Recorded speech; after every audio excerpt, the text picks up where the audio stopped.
Hi guys, welcome. This is your Sameer Kohli sir with the fresh lecture of the topic called polynomials. 9th class के बच्चों को polynomials के लिए basic chapter 9th class का polynomials जो बच्चों को पढ़ना होता है। थोड़ा सा बच्चे इसको लेके डरते हैं और डरना भी चाहिए क्योंकि इस चैप्टर में बहुत सारे स्किल्स इन्वॉल्व होते हैं। तो फटाफट से चैप्टर शुरू करते हैं। पॉलिनोमियल शुरू कराने से पहले मैं आपसे पूछूंगा, डू यू नो ये कांस्टेंट क्या होता है? और कुछ चीजें अगर मैं 2 बार 3 बार बोलने को बोलूंगा ना, तो जहां पर भी ये लेक्चर देख रहे हो इस चीज को बोलना। कांस्टेंट का मतलब होता है वो वैल्यू जो फिक्स्ड वैल्यू होती है। समझना, फिक्स्ड वैल्यू मतलब मैंने बोला 3। 3 इज अ फिक्स्ड वैल्यू। 3 ने 3 ही रहना है, ना 3 से ज्यादा होगी ना 3 से कम होगी। 3 की वैल्यू 3 ही रहेगी। That is a fixed value. Means 3 को या तो ऐसे लिख लो सर, या सर ऐसे समझा दो किसी को, या सर हैशटैग 1 बार 2 बार और 3 बार। वो वैल्यू जो फिक्स रहती है, जिसकी वैल्यू चेंज नहीं होती, उसको हम बोलते हैं कांस्टेंट। अगर आप साथ हो तो। अब वैसी एक और वैल्यू होती है जिसको बोलते हैं वेरिएबल। क्या बोलते हैं? वेरिएबल। अब आपके पापा की सैलरी क्या है ये मुझे तो नहीं पता ना, मेरी सैलरी क्या है ये तुम्हें भी नहीं पता।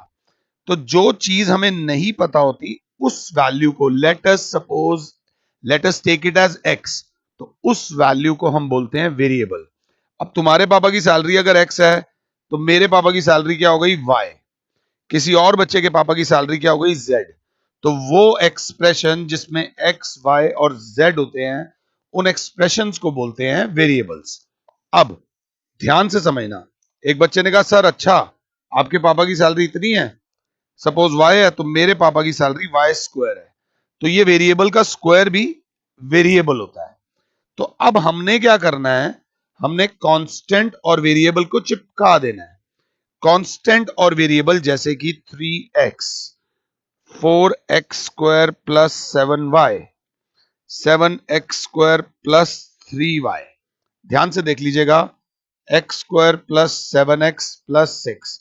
सो वो एक्सप्रेशन मेरे बच्चों जिनमें वेरिएबल्स एंड कांस्टेंट्स आपस में मिक्स्ड होते हैं, वो एक्सप्रेशन ऑफ थिंग्स जिसमें वेरिएबल्स और कांस्टेंट्स आपस में मिक्स्ड होते हैं, उसको बोलते हैं पॉलिनोमियल विद अ कंडीशन। बस एक कंडीशन लगेगी भैया, ऐसा नहीं कि आप बिल्कुल ही मेरे सर पे चढ़ जाओगे।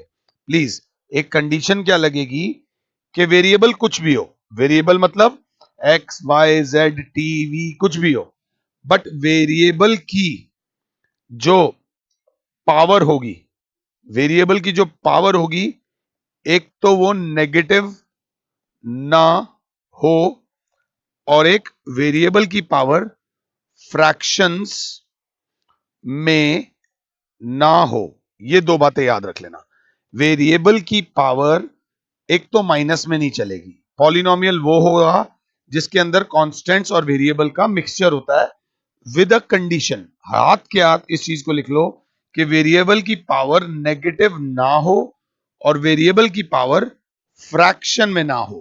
बाकी कुछ भी हो, हमें कोई फर्क नहीं पड़ता।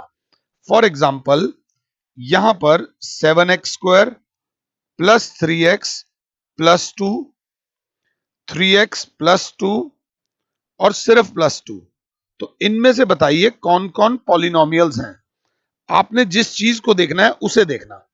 आपकी नजर होनी चाहिए यहां पर वेरिएबल की पावर पे। जहां x लिखा होता है उसका मतलब होता है पावर 1। तो वेरिएबल की पावर, मैं पीछे चल रहा हूं, वेरिएबल की पावर माइनस ना हो और वेरिएबल की पावर फ्रैक्शन में ना हो। तो यहां पर वेरिएबल की पावर ना तो माइनस में है और ना ही वेरिएबल की पावर फ्रैक्शन में है। तो हम लिख देंगे yes, it is a polynomial. जल्दी मत भागना, इसकी एक एक चीज देखना। वेरिएबल की पावर 1 है, माइनस में नहीं है, फ्रैक्शन में नहीं है, तो क्या लिख देंगे? Yes, it is also a polynomial. अब बच्चा बोलेगा टू तो कांस्टेंट है, टू को पॉलिनोमियल थोड़ी बोल सकते हैं। मैंने कहा अगर हमें टू को पॉलिनोमियल्स की टर्म्स में लिखना हो तो बच्चा बोलेगा सर 2 into 1 लिख दो, 2 into 1 की जगह लिख दो x की पावर 0। हमने 8th क्लास में पढ़ा था किसी भी चीज की पावर 0 हमेशा 1 होता है। किसी भी चीज की पावर 0 1 होता है, तो 1 को x की पावर 0 लिख दिया। और पावर माइनस में नहीं होनी चाहिए, पावर फ्रैक्शन में नहीं होनी चाहिए, तो हम लिख देंगे yes it is also a polynomial. Yes it is also a polynomial. अब आप हो 9th क्लास के बच्चे, अभी आप छोटे छोटे हो, नए नए इंस्टाग्राम नए नए सोशल मीडिया पर आए हो, तो वो चीजें आपको ज्यादा अट्रैक्ट करेंगी। जहां तक मैथ्स की बात है, मैथ्स में एक बात याद रख लेना, मैथ्स बोलने में थोड़ा सा सरकाज़म होता है। मैथ्स आपसे सीधी सीधी बात नहीं करता। तो मैथ्स में जब आप क्वेश्चन को देखो, क्वेश्चन को देखकर आप सीधा सॉल्यूशन की तरफ देखोगे तो फंस हो गई, क्योंकि मैथ्स के क्वेश्चन में बहुत सारे स्टेप्स होते हैं। जब भी मैथ्स का कोई क्वेश्चन देखो, तो आप उसे सॉल्व करने की बजाय आप उसे सिंप्लीफाई करने की कोशिश करना। अगर सिंप्लीफाई करोगे तो सॉल्यूशन तक जल्दी पहुंच जाओगे। अगर सीधा सोचोगे ना इसका आंसर क्या है, तो फंसोगे। टेक्निक्स मैं बताऊंगा, हर प्रकार का क्वेश्चन मैं कराऊंगा। समझ आएगा, नहीं समझ आएगा तो कमेंट सेक्शन में बताना जरूर क्या चीज समझ नहीं आई। अब ध्यान से देखना, ऐसे ही पंगे ले रहे हैं। ये +2 क्या ये पॉलिनोमियल है? तो बच्चा बोलेगा यस, क्योंकि t की पावर क्या है 1। 7x² + 2/x क्या ये पॉलिनोमियल है? बच्चा बोलेगा यस, पावर 2 है, पावर 1 है। तो यहीं पर हम बच्चे को बोलेंगे नहीं, गलती है। मैथ्स में हमको चीजों को सिंप्लीफाई करना है। मैथ्स सरकाज़म में बात करता है, बोलता कुछ है करता कुछ है।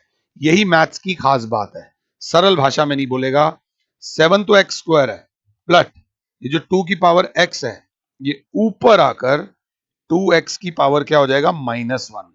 और क्योंकि क्योंकि पावर माइनस में आ गई है, क्योंकि पावर माइनस में आ गई है, तो आप लिखोगे no it is not a polynomial. बस आपको ये ध्यान देना है। थोड़ा सा फर्स्ट चैप्टर आपने जो रियल नंबर्स करा है उसके अंदर भी पढ़ा होगा, एक्सपोनेंट्स एंड रेडिकल्स। और थोड़ा सा आपने जो लास्ट ईयर वो वाला करा था ना, when the basis are same powers are added, वो सब भी इसके अंदर थोड़ा बहुत लगेगा। जान लगा के चलना।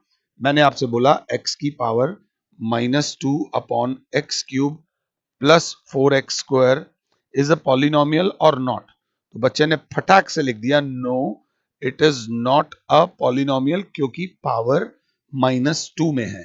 तो यहीं पे हमने बच्चे को बोला बेटा अपने एटीट्यूड को ठीक करो और देखो कि क्या उसे सिंप्लीफाई किया जा सकता है या नहीं। मम्मी आज मेरे साथ स्कूल में ऐसा हुआ, तो मम्मी ये नहीं बोलती चल आ मैं चलती हूं तेरे लिए लड़ने, नहीं। मम्मी ये बोलती हैं आपने अपनी क्लास टीचर को कंप्लेंट क्यों नहीं करी, सिंप्लीफिकेशन। आपने प्रिंसिपल को कंप्लेंट क्यों नहीं करी, दैट इज सिंप्लीफिकेशन। चीजों को सिंप्लीफाई कर सकते हो या नहीं। बच्चे ने कहा यस सर, इसको इससे भी मल्टीप्लाई करेंगे, इसको इससे भी। देखते हैं, x³ इंटू x की पावर -2 +4x² इंटू x की पावर -2। अगर साथ हो तो when the bases are same powers are added, x की पावर 3 -2 +4 x की पावर 2 -2। देखें तो x की पावर 1 +4 इंटू एक्स की पावर 0, x की पावर 1, किसी भी चीज की पावर 0 1 होता है, तो x +4 जिसको हमने देखते ही नहीं बोल दिया था, वो एक पॉलिनोमियल है। Yes it is a polynomial. बस एक बार और बोलूंगा कि ये याद रख लेना कि वेरिएबल की पावर, वेरिएबल की पावर एक तो माइनस में नहीं होनी चाहिए और एक वेरिएबल की पावर फ्रैक्शन में नहीं होनी चाहिए। पंगे लेते हैं अभी आपसे। मैंने बोला x की पावर 3/2 प्लस x